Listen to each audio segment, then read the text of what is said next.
안녕하세요. 오늘은 이제 1호이기 때문에 종교개혁과 루터 이야기 이제 두 번째 이야기를 나눠보도록 하겠습니다. 역시 출생과 어린 시절에 관한 이야기입니다.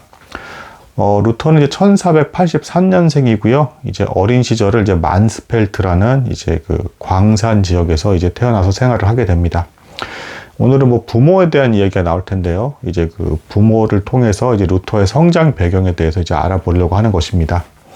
이제 일반적으로 그 조상들에 대해서 쭉 이야기가 나올 때 이제 그 조상들의 모습을 통해서 이제 그 사람의 자아 정체성을 이제 확인하려고 하는 건데, 이제 내일 나누게 될 이제 그 벤자민 프랭클린도 이제 처음에 일기 시작을 할 때 그 자신의 조상에 대한 얘기를 해요. 그러면서 이제 우리 집안이 어떤 사람이고 내가 어떤 사람이고 아들에 대해서도 너는 이런 특징을 갖고 있을 거다라는 이제 얘기를 해요.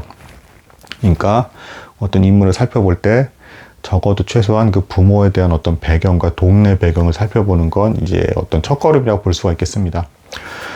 이제 그 광산이 있는 장소였고, 아버지가 실제로 이 광산 일을 했어요. 그래서 이제 그 루터가 어렸을 때 이제 광산 그 굴을 몇 개를 이제 소유를 하고 있었고, 그래서 제법 부유한 편이었습니다. 루터가 어렸을 때라든가 이제 대학 시절까지 이제 생활하는 동안까지는 그럭저럭 집안이 경제적으로 어렵지는 않았다, 이렇게 볼 수가 있겠습니다.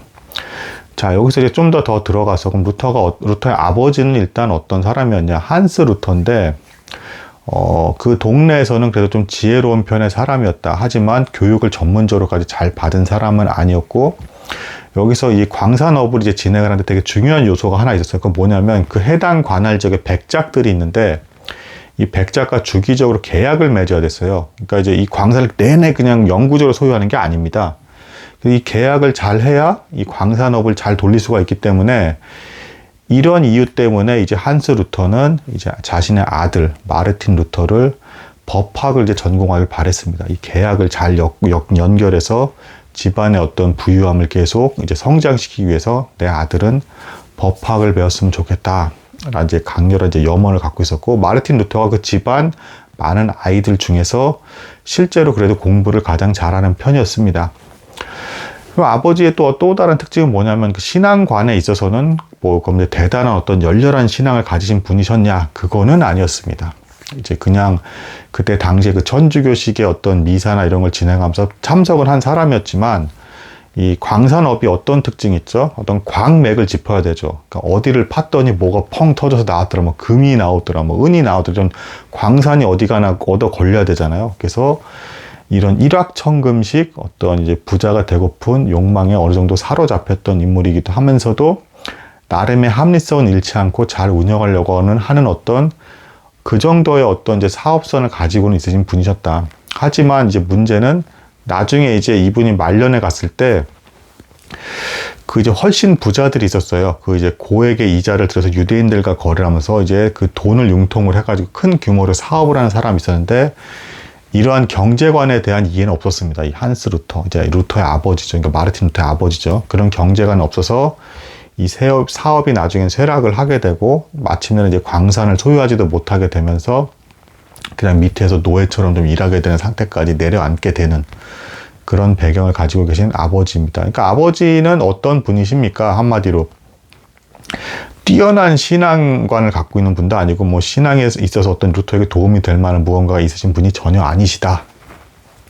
그리고 오히려 이제 세속적인 어떤 성공을 많이 바라셨던 분이다. 그래서 이제 광산 계약이 배경이 돼서 그것 때문에 이제 루터에게 법학을 공부하길 권하고, 실제로 그렇게 처음에는 그 인도에 가신 분이시다, 뭐지 이렇게 볼 수가 있겠습니다. 오히려 그나마 영향을 많이 준 부분은 어머니예요.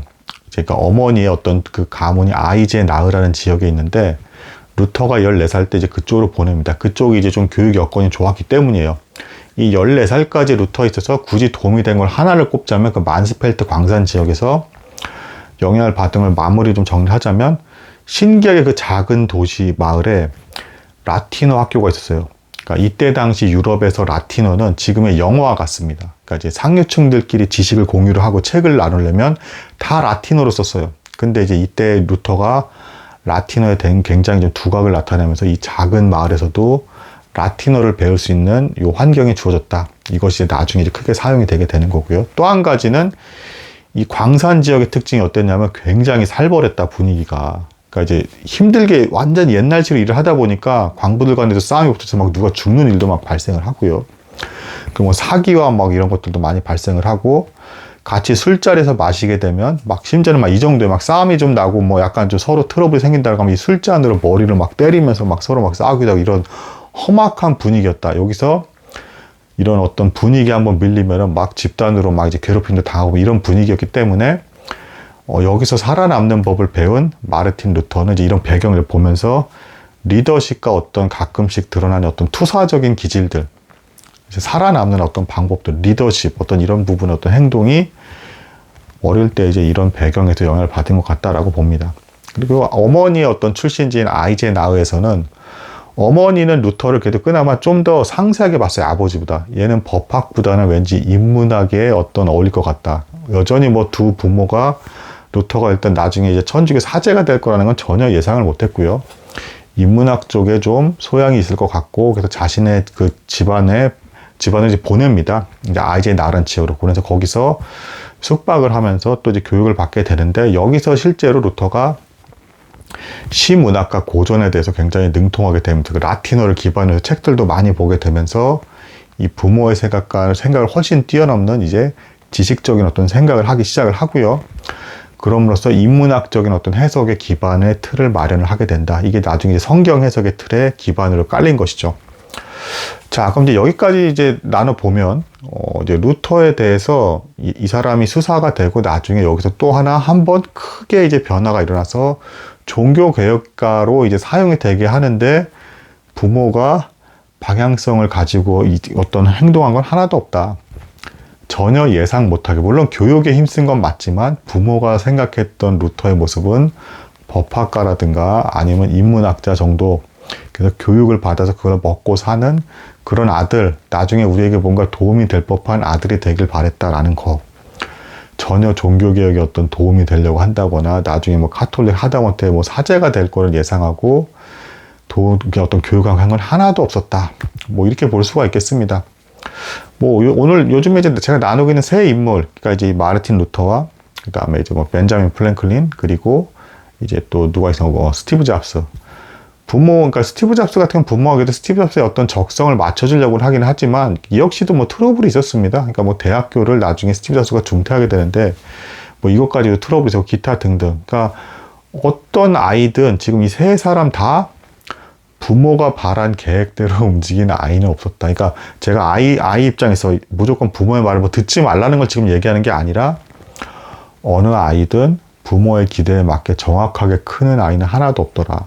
그리고 이제 오늘 이제 나눌 마르틴 루터의 특징은 하나님의 섭리하에서 신기하게 되게 척박한 곳이 완전 시골 지역에서 정확히 얘기하면 그 두 군데 지역 다 어머니가 사는 지역이 그나마 조금 더 낫긴 한데 전혀 뭐 척박한 지역에 훌륭한 인물이 나올 법한 환경이 아닌데 신기하게 나중에 어쨌든 루터가 종교개혁을 사용할 때 꼭 필요한 것들, 라틴어 교육, 그리고 인문학 교육, 그리고 또 이제 어머니의 그 지역에서 또 이것도 영향을 받긴 합니다. 어떤 그 사제들과의 교류를 통해서 경건한 생활과 삶, 물론 미신적인 요소가 좀 섞여 있긴 하지만 이거에 대해서 이제 루터가 나중에 좀 갈등하면서 이제 또 개혁하는 부분이 있어요. 그렇긴 한데 어쨌든 루터가 종교개혁가로 자라가기엔 꼭 필요한 것들은 하나님의 섭리하에서 놀랍게 이 과정 속에서 이 척박한 완전 시골 촌동네 같은 그런 데서 나중에 루터도 나중에 뭐 구역질 날 만큼 완전히 뭐 구더기 같은 뭐 그런 동네였다라고까지 표현하니까 자기 고향을 비하하는 게 아니고 그냥 자기 삶의 어떤 그 태생의 배경이 그랬다라는 겁니다. 굉장히 척박한데 놀랍게도 내가 이렇게까지 사용될지는 전혀 몰랐다라고 루터도 회고하면서 말을 하는 겁니다. 그리고 마지막으로 이 출생지나 이 배경이 대단히 중요했던 게 나중에 이제 그 천주교의 이제 비난과 이제 공격을 받게 되는데 루터가 그래서 이게 사실이다 아니야 이 가짜냐 진짜냐 놓고 막 논박이 벌어지게 되는데 이제 오늘날은 이제 다 정리가 됐죠 이제. 그래서 그 루터가 말했던 바의 어떤 그 내용이 상당 부분이 신빙성이 있고 맞는 부분이고 실제로는 그 천주교나 카톨릭에서 그 어떤 비난했던 바는 과한 측면이 있다라는 거는 이제 증명이 된 상태입니다. 어쨌든 여기까지 해서 오늘 이야기를 나누고 정리를 하면 부모의 기대와 어떤 상관없이 하나님의 계획대로 그대로 우연처럼 인도해가는 과정이 있었다 라는 것까지 이해해 주시면 되겠습니다. 오늘 여기까지 나누도록 하겠습니다. 감사합니다.